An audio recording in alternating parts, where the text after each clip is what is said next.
Assalamualaikum warahmatullahi wabarakatuh. Sobat RH sekalian, jumpa lagi kita di channel yang keren ini.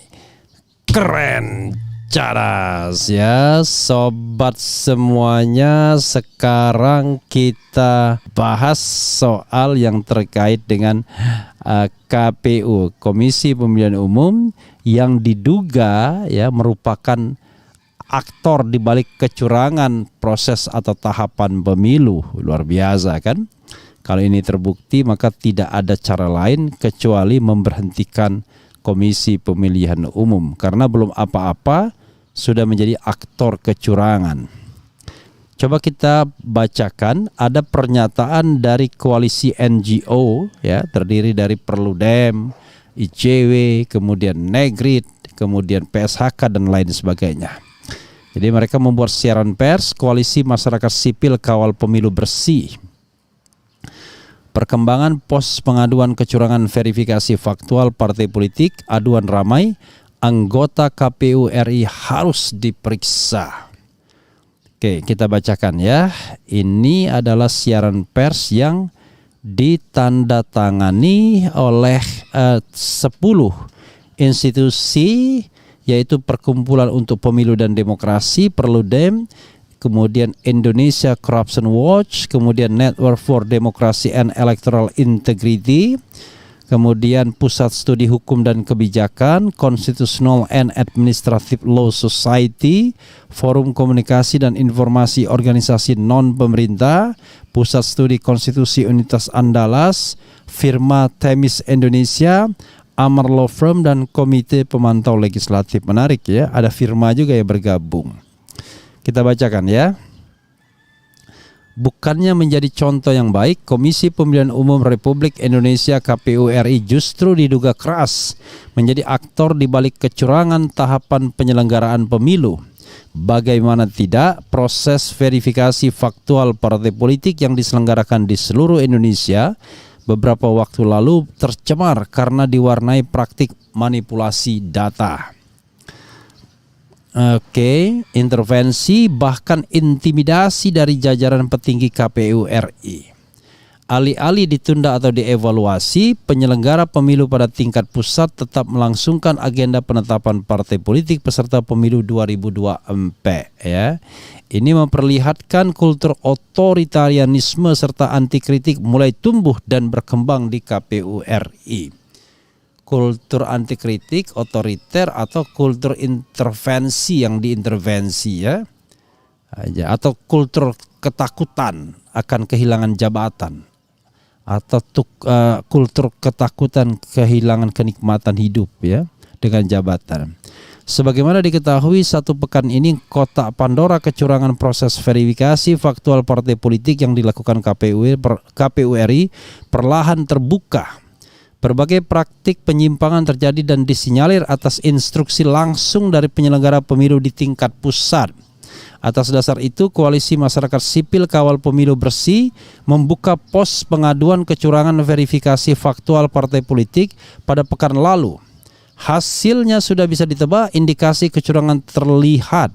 Berdasarkan aduan serta informasi yang diterima oleh Koalisi Masyarakat Sipil Kawal Pemilu Bersih, setidak-tidaknya ada 12 kabupaten kota dan 7 provinsi diduga mengikuti instruksi dari KPU RI dan berbuat curang saat proses verifikasi faktual partai politik peserta pemilu berlangsung.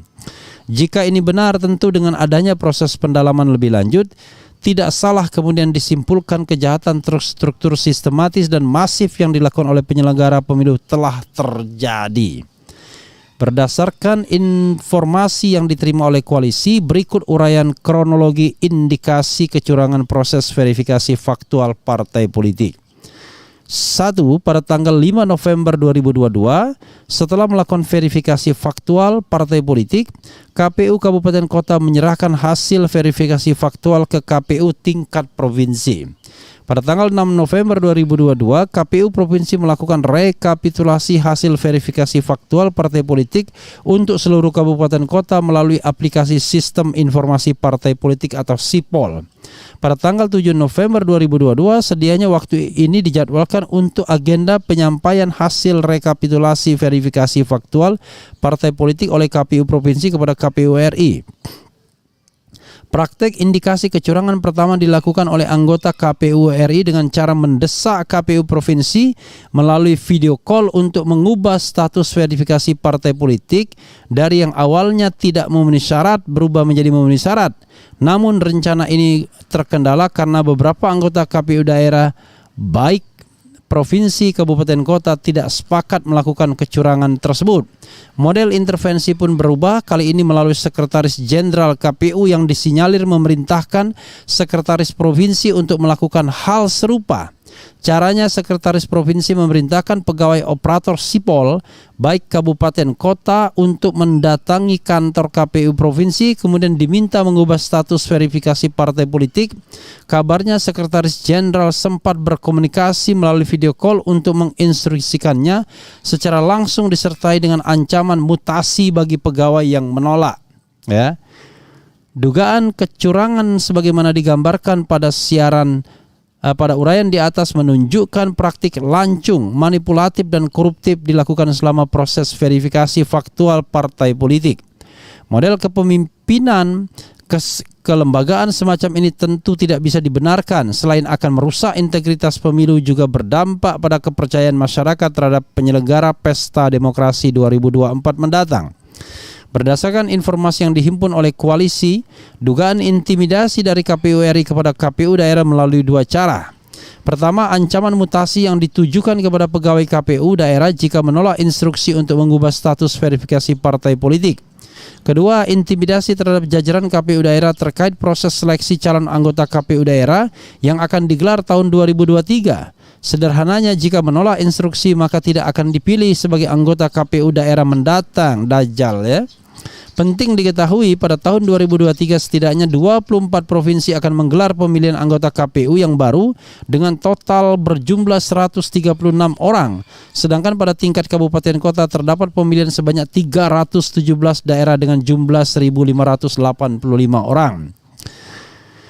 Lain daripada itu, hari Selasa pekan ini anggota KPU daerah melalui tim kuasa hukumnya juga sudah melayangkan somasi kepada KPU. Namun hingga saat ini berdasarkan informasi yang diterima oleh koalisi, KPU belum membalas dan menindaklanjutinya.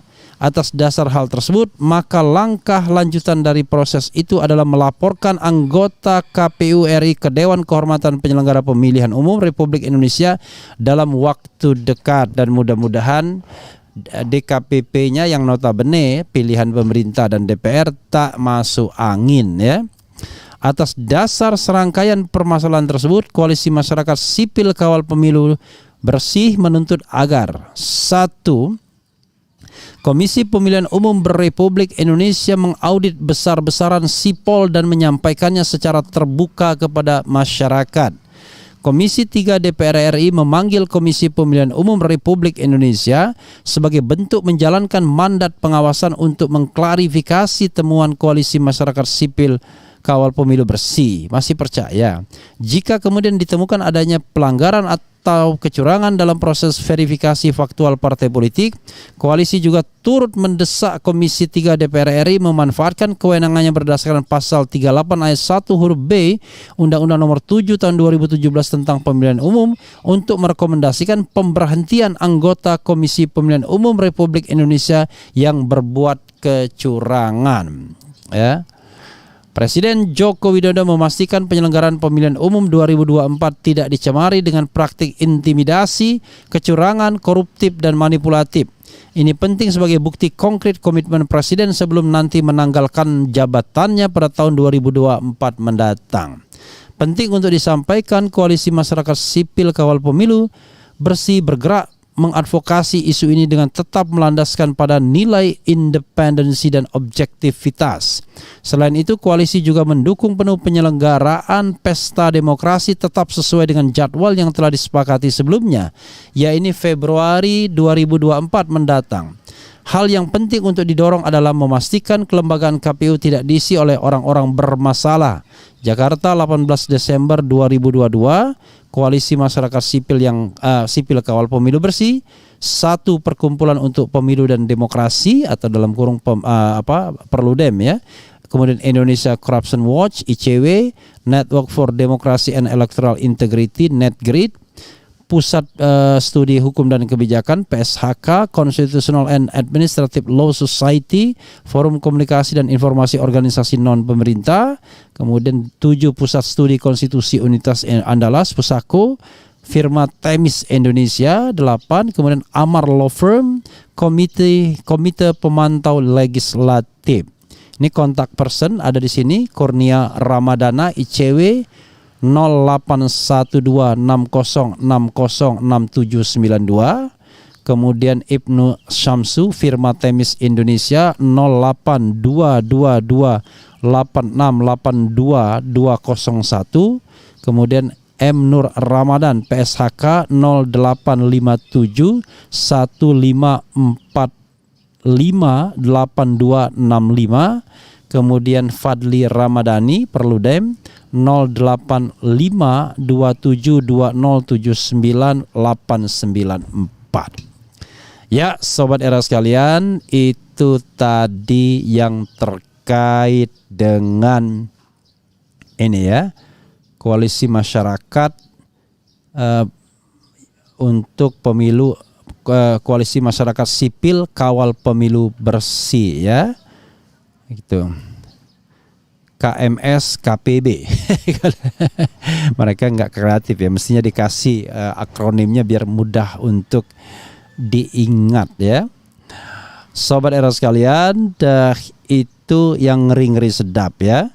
Bayangkan, belum apa-apa sudah curang, dan kecurangan itu dari dua lini, dari komisioner KPU sendiri dan dari sekretariat jenderal KPU. Maka kalau ini terbukti, dua-duanya pantas untuk dipecat karena sudah mulai melakukan yang namanya kejahatan pemilu ya.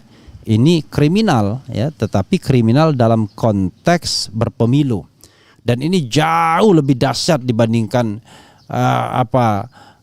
dugaan-dugaan menyebarkan berita bohong, ujaran kebencian dan lain sebagainya yang sering dikenakan oleh penguasa hari ini terhadap para aktivis politik. Nah, ini dahsyat ya. Bayangkan, pertanyaannya adalah siapa di balik KPU itu? Ada apa dengan KPU? Ya, kalau sekretaris jenderal lebih gampang lagi diintervensi karena sekretariat jenderal itu ASN, aparatur sipil negara, yang notabene itu induknya bukan kepada para anggota KPU yang come and go, tapi induknya kepada kekuasaan yang jauh lebih permanen. Sobat era sekalian, hal-hal seperti ini harusnya tidak boleh terjadi setelah kita sudah berhasil menyelenggarakan pemilu 5 kali di era reformasi ini, yaitu pemilu tahun 99, 2004, 2009, 2014, dan 2019. Ini adalah pemilu yang ke-6. How come masih bicara mengenai kecurangan-kecurangan yang sangat telanjang seperti ini, yang pusatnya bahkan dilakukan oleh KPU dan sekretariat jenderal KPU sendiri. Kalau kecurangan di lapangan 1-2 ya mungkin saja ada kecolongan, tapi kalau kecurangannya adalah terkonsentrasi karena mengikuti pesanan kekuasaan dan para anggota KPU tidak berani menolak intervensi itu, maka saran saya lebih baik berhenti saja atau diberhentikan saja anggota-anggota KPU yang seperti itu. Karena sampai saat ini tidak ada anggota KPU yang berani bersuara soal apakah ini benar atau tidak intervensi itu. Ini ada wajah 7 anggota KPU ya. Sebagian di antara mereka saya kenal, bahkan ada yang pernah menjadi anggota Bawaslu. Ketua KPU orang yang sudah ketiga kalinya menjadi anggota KPU, walaupun pada tahun sebelumnya ya, periode 2011-2016 dia hanyalah pemain pengganti. Tetapi yang jelas walaupun pemain pengganti karena menggantikan Husni Kamil Manik, tetapi dia orang yang berpengalaman dan sebelumnya pernah menjadi ketua KPU di Jawa Tengah. Artinya soal integritas pemilu dan lain sebagainya dia sudah khatam. Tapi kalau masih bisa diintervensi, justru kita bertanya, apakah dia dipilih selama ini karena kemampuan untuk bisa diintervensi ataukah kemampuan profesionalnya? This is the question ya, Sobat Era sekalian. Oke, coba kita bacakan komentar Sobat RH terkait dengan hal ini ya. Mudah-mudahan nanti KPU atau anggota KPU tidak sibuk untuk mengadukan balik orang-orang yang memprotes mereka, kira-kira begitu ya. Atau misalnya mencantol dari kekuasaan untuk minta perlindungan. Kalau mereka bisa membuktikan bahwa apa yang ditudingkan dan dituduhkan itu tidak benar, jawab ya.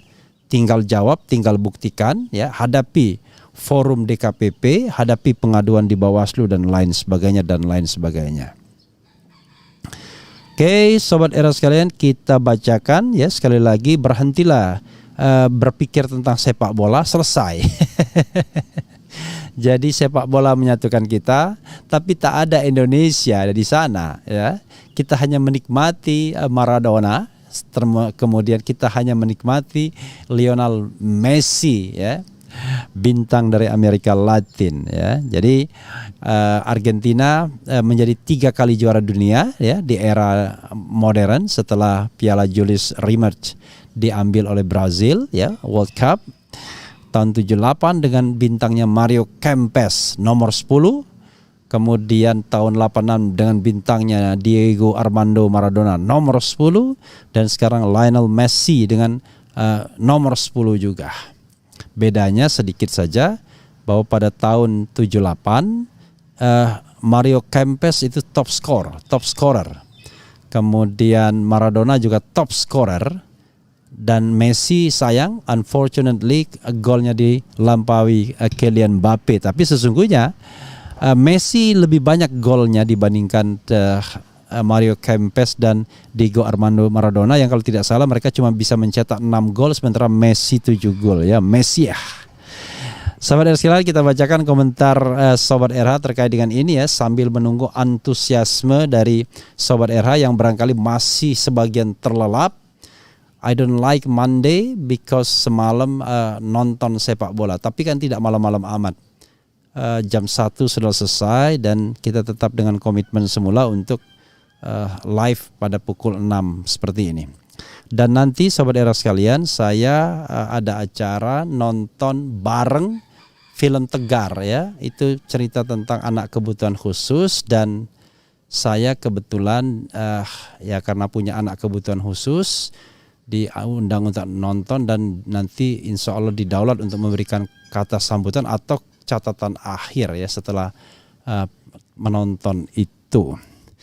Karena ya ini memberikan semacam ilham ya kepada orang tua yang punya anak kebutuhan khusus ya. Dan nanti juga akan dinyanyikan lagu kepada anakku yang autis oleh Ogi Cerista yang merupakan kolaborasi karya kami berdua. Kita bacakan ya, Asraf Ranzi jaga ketat TPS Bawaslu KPU daerah dari mafia pemilu di pusat ulah oligarki.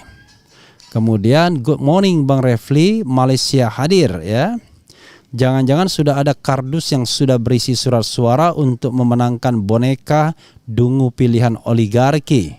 Jangan ada kardus digembok lagi ya, sangat memalukan di negeri seberang. Refli Harun suka Messi atau Ronaldo? Frankly speaking, saya lebih suka Lionel Messi karena saya lebih suka Barcelona ketimbang Real Madrid.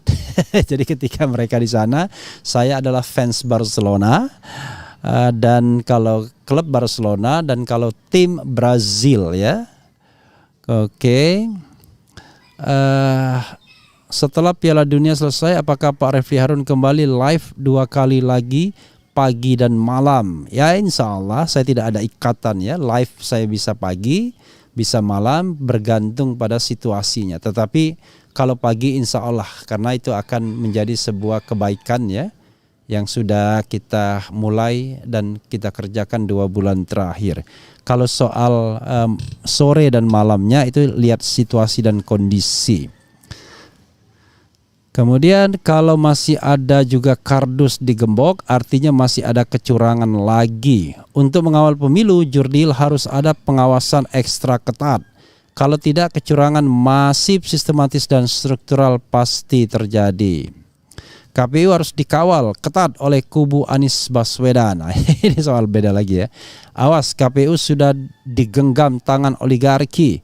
Waspadalah, Indramayu nyimak. Dah kena keenakan pemilu sebelumnya, curangnya aman, ya diulangi lagi. Penguasa terbiasa main curang, dipastikan sulit pemilu Jurdil. Lawan orang-orang rakus dan kalap hanya dengan people power. Kalaupun sudah terdeteksi kecurangan, lalu siapa yang akan proses? Wong semua sudah dipegang satunya akan terbongkar bila orang dan oposisi jadi presiden. Tapi itu kan susah karena dah diambil alih ya. Jangan pesimis ya. Tetap saja ada jalan. Mudah-mudahan the wave of people power, the wave of people aspiration itu akan bisa menjawab ya. Kecurangan yang sistematis mulai dari daftar pemilih sementara tetap, kardus digembok, salah input dan seterusnya. Rejim ini merusak tatanan negara. Kapuk menyimak, koalisi perubahan bergandeng NGO pemilu, dirikan KPU tandingan di setiap TPS. Enggak masuk akal, udahlah jangan dengan ide-ide yang begitu ya. Kalau kita main dirikan tandingan TPS dan tandingan, kita juga harus menyiapkan sistem. Kalau begitu nanti kita akan kita tidak akan mampu ya menyaingi kekuatan negara yang punya financial resources-nya. DKPP Sami Mawon, ayo KPUD, mari jujur dan adil, maju terus ya. Hati-hati, bisa jadi ini skenario biar KPU dipermasalahkan sehingga pemilu ditunda. Sobat Era sekalian, sikap NGO jelas ya. Kalau tahapannya bermasalah, maka tahapan itu langsung diperbaiki. Sementara pemilunya tetap sesuai dengan jadwal. Itu yang harus kita pegang. Bukan berarti kemudian kita biarkan saja kecurangan dengan alasan pemilu tidak ditunda. Jadi kita tidak main yang namanya zero sum game atau dilema. Pilih pemilu ditunda atau kecurangan akan terjadi. Enggak begitu. Kecurangan harus segera diperbaiki. Mereka yang curang harus dipecat, diberhentikan. Pemilu tetap sesuai dengan jadwalnya, yaitu Februari 2014 yang secara teknis tidak ada masalah. Seandainya tidak ada niat untuk menghalanginya dari pemerintah sendiri, karena pemerintah yang pegang anggaran, DPR yang pegang anggaran ya. Oke. Ayo KPUD, mari jujur dan adil, maju terus. Kemudian penguasa oligarki lagi sakit komplikasi jiwa, memprihatinkan. Jika ini benar, ketua KPU yang terlibat melakukan kecurangan maka harus diberhentikan dan diadili. Ini termasuk sebuah kejahatan luar biasa. Pemimpinnya sangat enggak berkah bila menangnya curang. Negerinya gersang dengan rahmatnya. Sekarang nih contohnya. Sebaiknya Indonesia mengundang pemantau pemilu asing. Enggak perlu ya. Justru nanti pemantau asing hanya melakukan sertifikasi. Kalau ada bukti kecurangan, KPU viralkan ke dunia luar agar mendapat atensi dan tekanan kepada pemerintah KPU. KPU akan terus dibuat kisruh sampai menjelang pemilu hingga targetnya tercapai, pemilu diundur ya. Jangan lagi kita main zero sum game. Dari dulu juga tak percaya KPU. Kalau memang KPU berpihak kepada partai politik, mana independensinya? Cepat proses, cukup bukti curang, sweet ke pengadilan. Ayo cendekiawan, terus berisik positif demi kemajuan demokrasi ya. Kita jumping up ke bawah ya. Bang Refli Harun, tolong bantu Partai Umat secara gratis untuk menggugat KPU, membuat argumen dan mengumpulkan bukti karena Partai Umat tidak punya uang kalau bayar ya.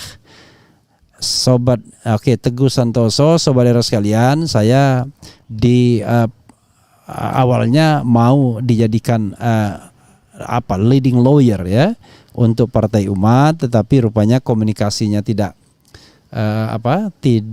lancar karena kemarin handphone saya rusak.